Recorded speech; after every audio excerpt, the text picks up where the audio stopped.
30% ભાગ રાખશે એની પર લાકડાનો વાડીનો બધું કાપવાને બધા વિડીયો ભાડ્યો કીધું ને એવી રીતે કદાચ કરે ને તો શેઠને પણ કહી દેવાનું કે તમારી વાડ તમારી કઈ રાખો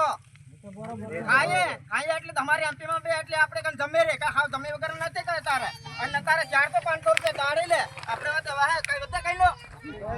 એવો દેખ ને આજે ભાગ રાખો 33% ભાગ રાખો ભલે છૂટ્યો શેઠ જૂનો હોય તો બી શેઠને બીજી દેવાનો કે અમારે ભાગ દિયો તો અમે 33% રાખીએ અને ન દિયો તો કાઈ નહીં આપણે કોઈ ખેડૂત થાય તો કોઈને વિરોધ કરવાનો થતો નથી આપણે કાનૂન કાયદો પર લડવાનું છે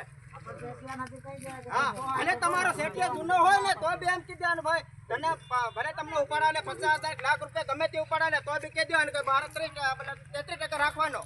એવી રીતે સમકે નહીં કહેવાનું એક વાર જોરતા બોલે જય જોહર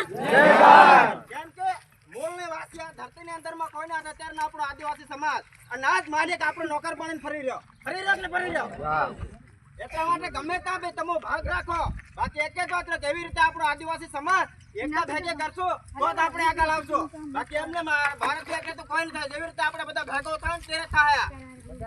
હા એકતા કરો હરેક ગામની અંદરમાં એવી મીટિંગ રાખો અત્યારે જિલ્લામાં તાલુકામાં હરેક ગામમાં એવી બધી મીટિંગ કરેલી છે મતલબ એક જ વાત છે ભાઈ 33% ભાગ રાખવાનો જ્યાં બી રહેતા હોય ત્યાં બી તમારા ગામના અંદર એવી મીટિંગ તમે બેહાડો આપણે અંદર એવી વાત કરો ભાઈ આપણે આવી રીતે ચર્ચા કરવાની છે બાકી ગમે ત્યાં એક બીજો બે એક એવો વિડીયો વાયરલ થયેલો કે મતલબ જે ખેડૂત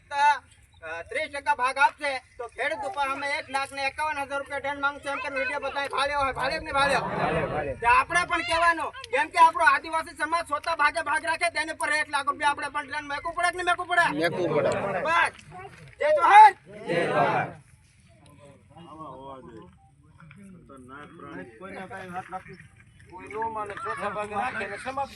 કાંતિભાઈ પરમાર આપણા છોતર ગામના પૂર્વ સરપંચ છે અને બંકારા તાલુકાના અધ્યક્ષ છે પોતે ન્યાય સમિતિના ચેરમેન છે સાહેબ આપણી વાત ઊભા થઈને રાખો તમારો પૂરો પરિચય આપો